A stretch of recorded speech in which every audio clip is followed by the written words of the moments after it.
Find our master. Return to me then. Tell me what you find. Tell only me. Understand?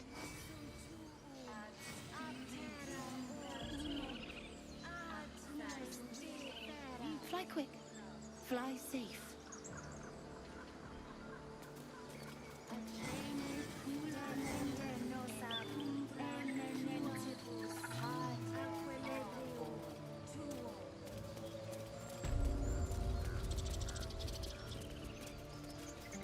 I could take one of the guards.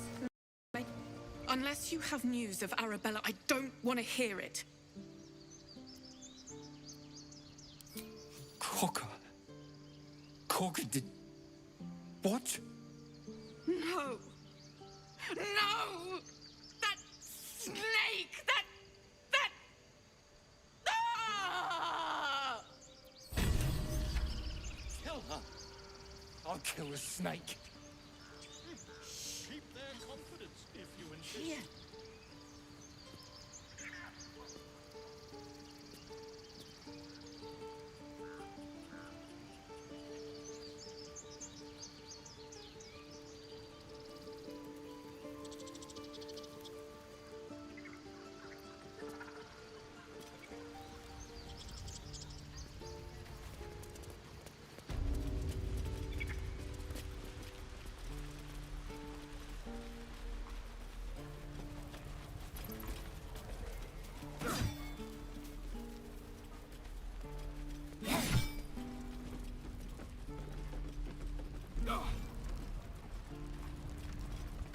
Is that everything? I think that's everything.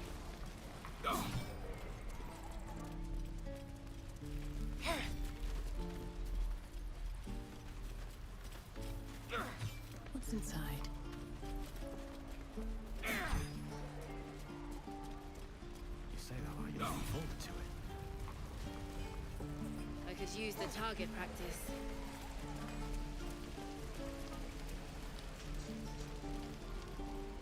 Let's see.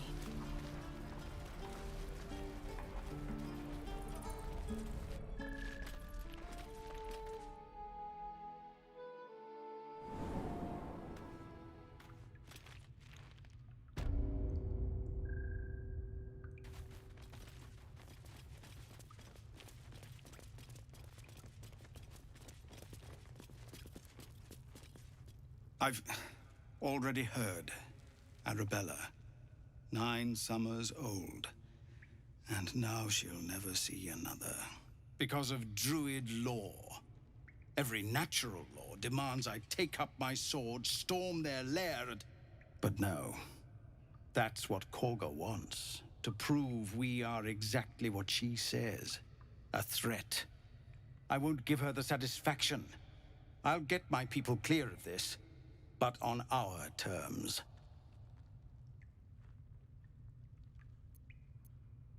You saw what they did to Arabella for trying? A child. It's Corga's influence. Without her twisting things, I believe the Druids might see sense. It's good of you to offer, but there's a whole army of goblins out there.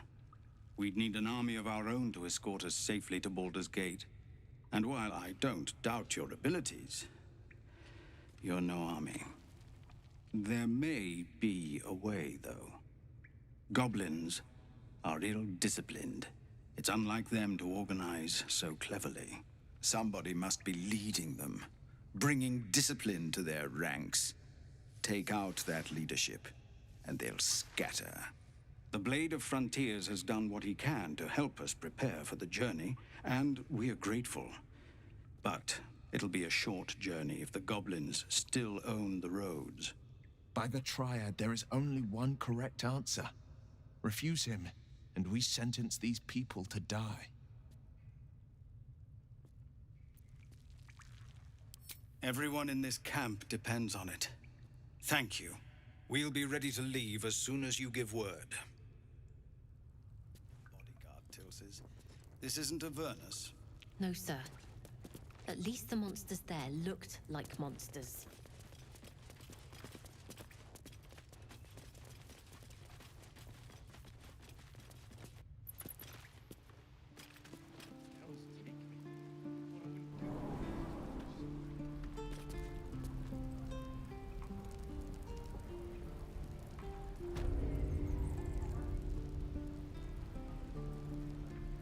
No helping it.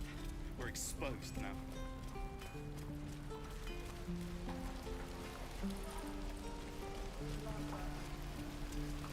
Shame the goblins didn't kill me, too. Say that? I'm just sad.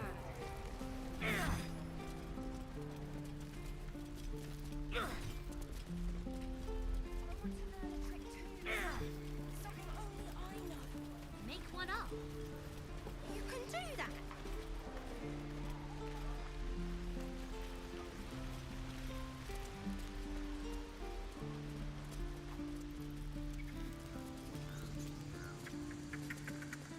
We didn't do this. Do you hear me? Alas, I've never learned to converse with your kind.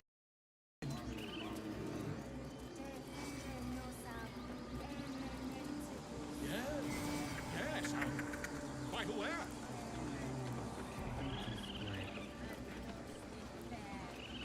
I have something to ask.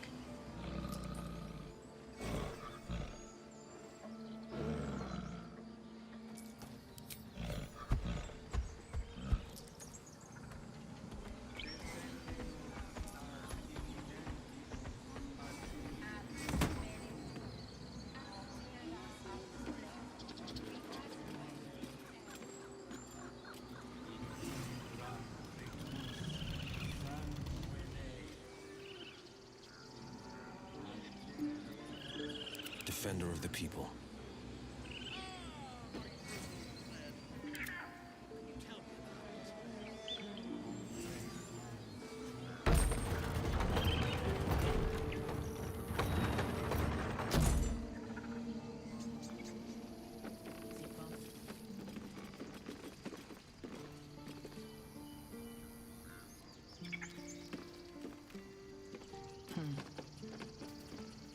This squirrel might be the single most adorable creature you can recall in all your stunted memory. It would be ever so twee if it were climbing a tree.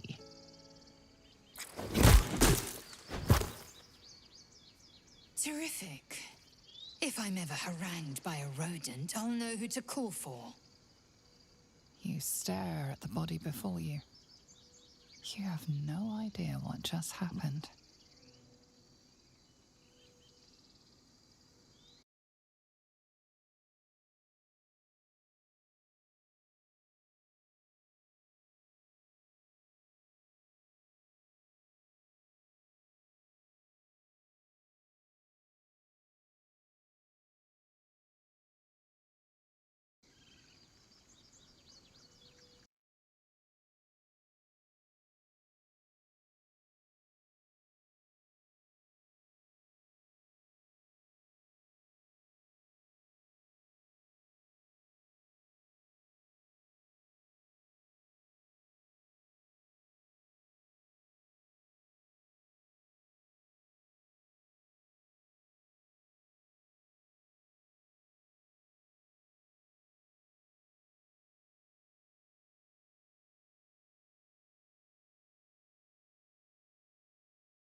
The swirling bile cauldron of your brain is cooking up a poison stew.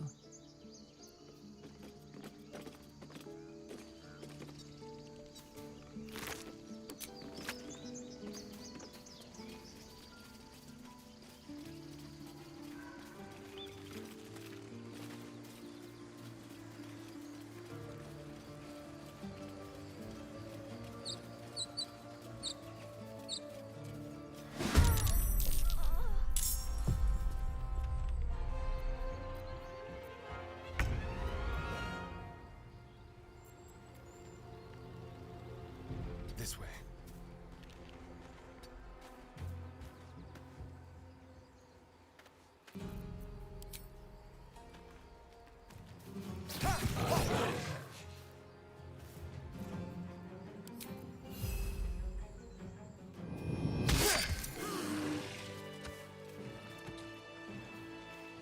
Something good here, I hope.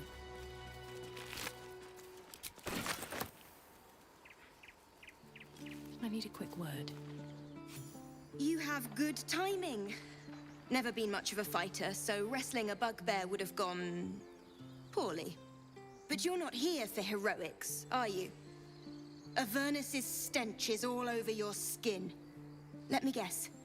Your devil mistress sent you to get her soul coin back. Too bad. I earned it, fair and square.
Care to explain why you reek of the hells?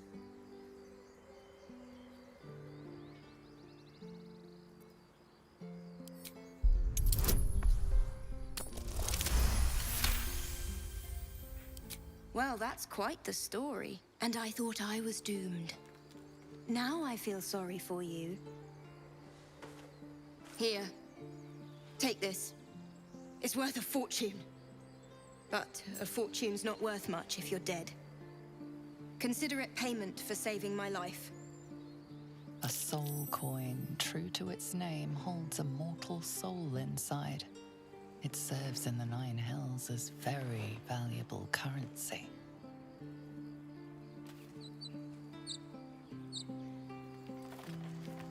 Tread carefully. Intestines throb. Blood whispers.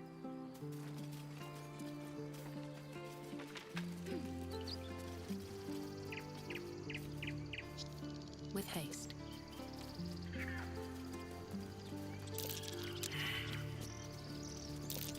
That might be worth a look.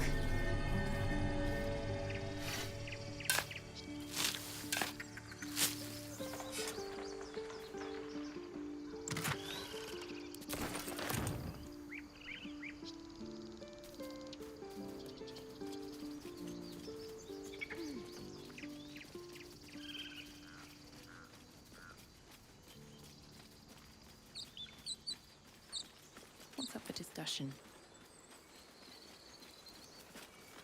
Glad you were here for those goblins. Picked one off yesterday myself. Shot her through the throat. Well, that should have killed her, but she kept gasping. Clawing at the arrow.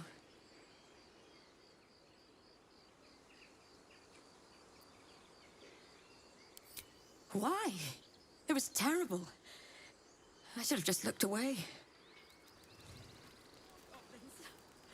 What's next?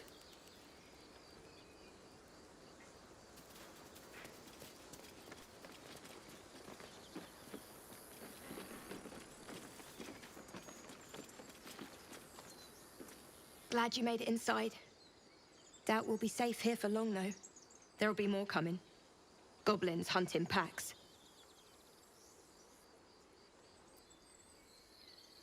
A few goblins. Felt like a lot more to me. So yes, I'm scared. And I'm not ashamed of that.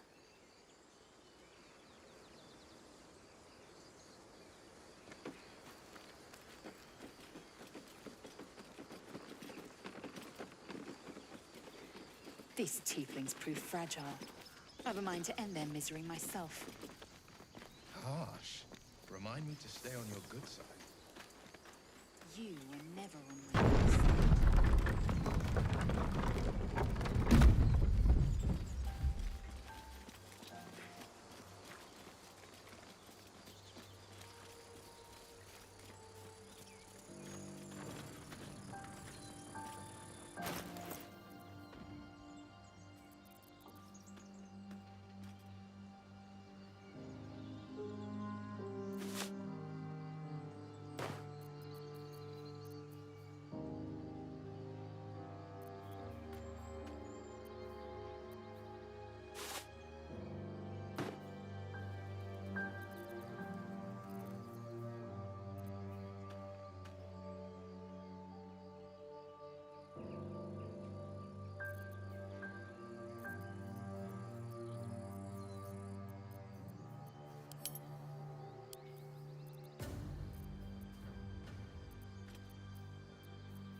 Blade at the ready.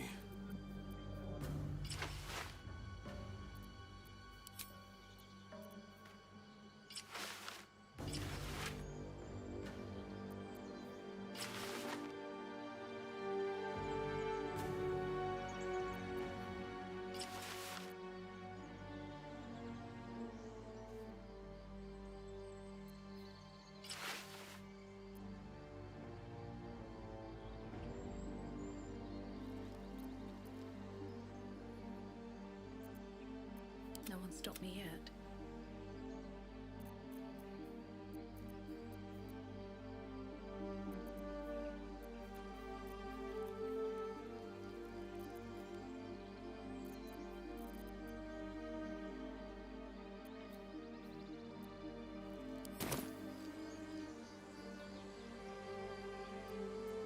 Have a lot on my mind, and, well, in it. What path lies before me?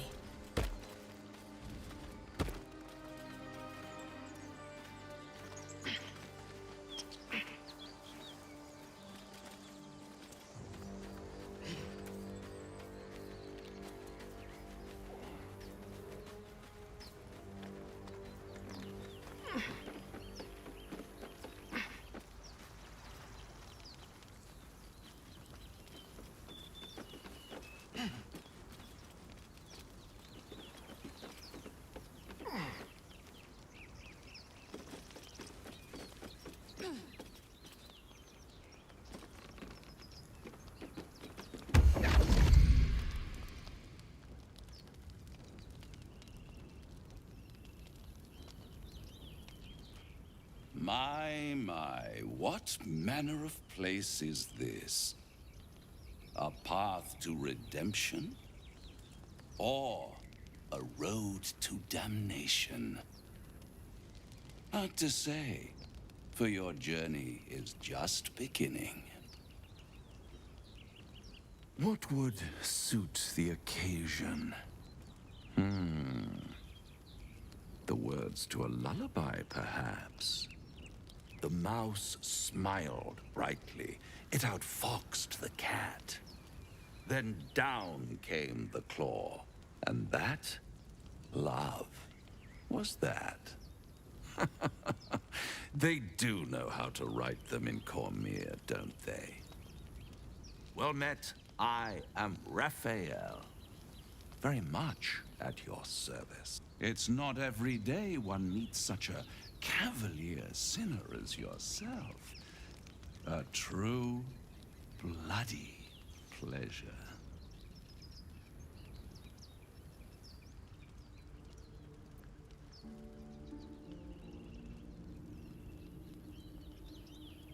Why, I never.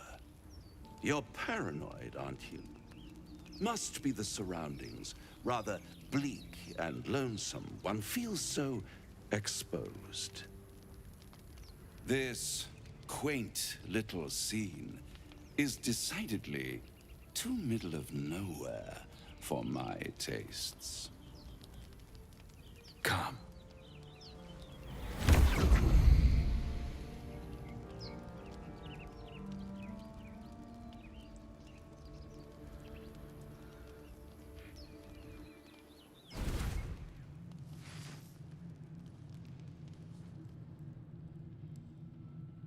There, middle of somewhere.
Tut, tut. No need for that crude cutlery of yours. As you can see, I'm amply provisioned.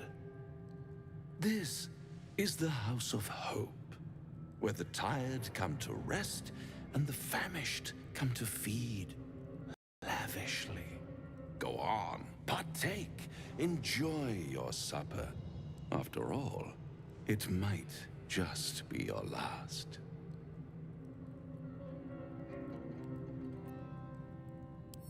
Fair enough.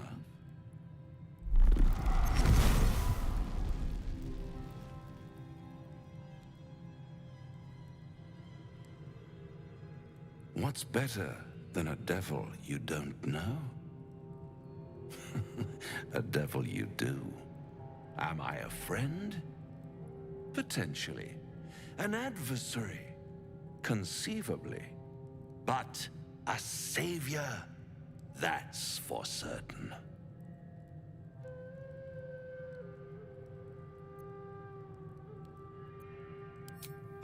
for a mere trifle. How dear is one's soul, really? A rhetorical question, of course, but let me venture an answer. It's worth very little with a tadpole in your head.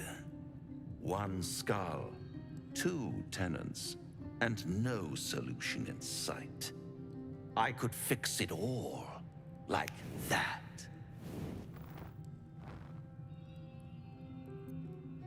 And what is madness but a denial of reality? Still, I've a feeling you'll change your mind before it's changed for you. Try to cure yourself, shop around, beg, borrow, and steal.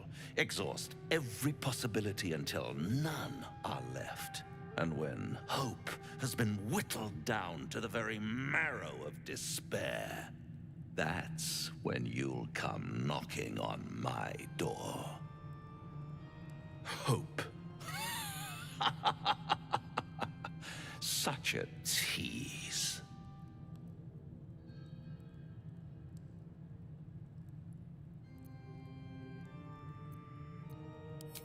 Ah, yes, the tongue.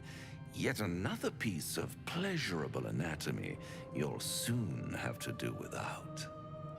All those pretty little symptoms, sundering skin, dissolving guts, they haven't manifested yet, have they? One might say you're a paragon of luck. I'll be there when it runs out.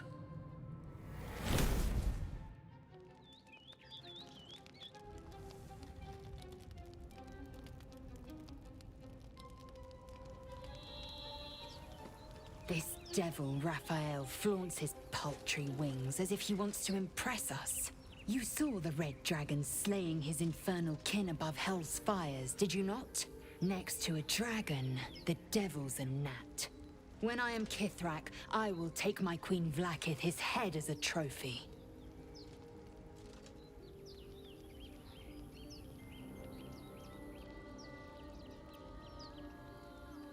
Vlaakith bestows no greater honor. I was born to wield the Kithrak silver sword. I will earn my queen's favor, and I will conquer every layer of hell should she command it. The Geich are our mortal enemy.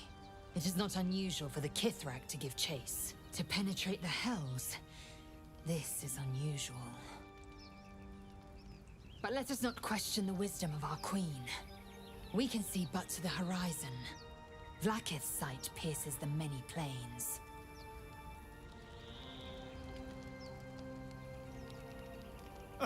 Now there's a bloody devil trailing after us. Well, this gets better and better.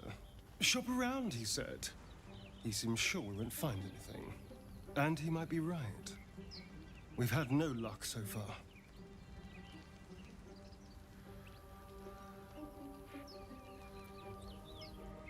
If we don't know what we're walking into, that bridge will collapse under us. The devil has a plan. He's playing with us. He reminds me of, well, someone I used to know. Someone that liked to play with people. Creatures like them don't play games unless they know they can win. Maybe. But he's not the only one spinning a web for us. This is no ordinary Mind Flayer parasite. Who tampered with it, and why? What do they have planned for us? And why are we important enough that a devil comes knocking on our door? If we find those answers, we might have a chance.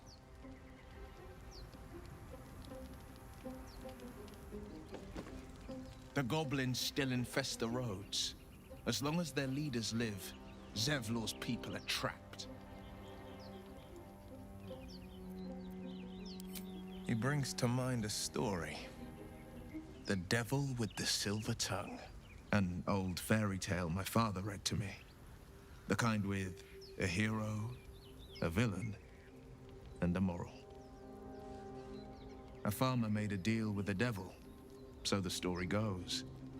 In exchange for the farmer's dearest fruit, the devil granted him a bottomless coin purse.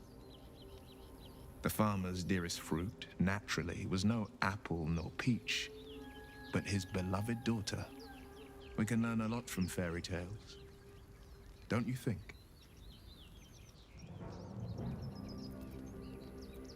That's because you still have hope.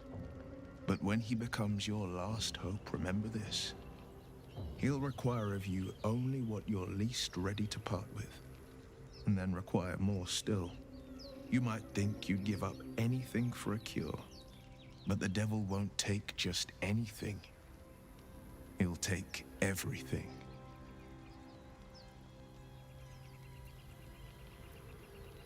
Karlach's fires raged in Baldur's Gate before she escaped to Avernus, as my source told it, and she was planning to return.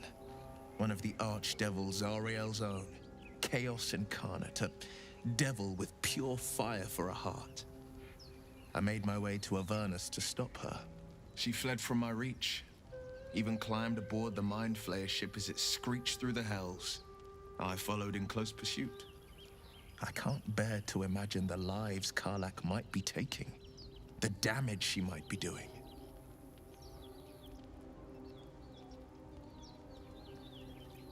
A powerful friend with a keen interest in privacy. I'm sworn to say no more. All right. What else is on your mind? My father once said, one does not pursue a champion's life. One merely answers its call. So it was for me. I was hunting near the Cloakwood when I heard it. A child crying out from a lone farmstead. I found him in the fields, flanked by goblins. His mother's corpse bled into the soil next to him. I don't remember much of the battle, but I remember drying the boy's tears after.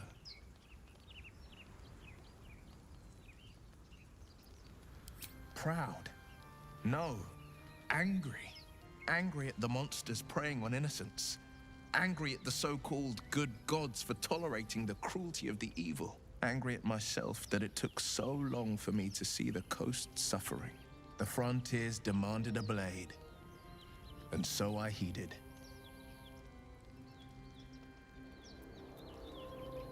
It was an even bloodier day, and a stronger foe. It's made from pure bloodstone, carved from the Galena Mountains just north of the Moonsea. A reminder that sometimes blood must be shed and sacrifices must be made.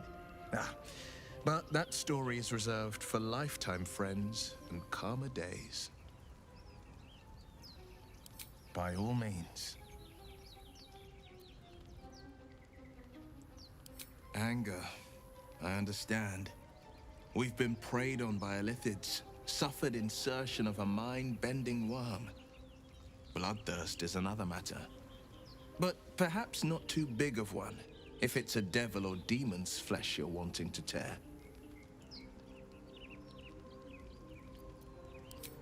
Damn her to every hell. Feeding a precious child to a serpent. I don't care what she did. No one has the right to steal a child's future.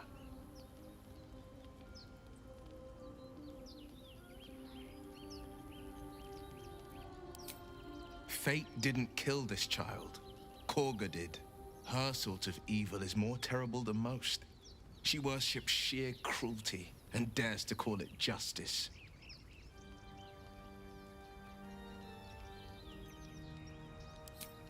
Seems unusual to me. Then again, we're talking about tadpoles inserted into our brains by rubber-skinned tentacle monsters. There's nothing usual about it. All the more reason to stick close. I think you'll agree.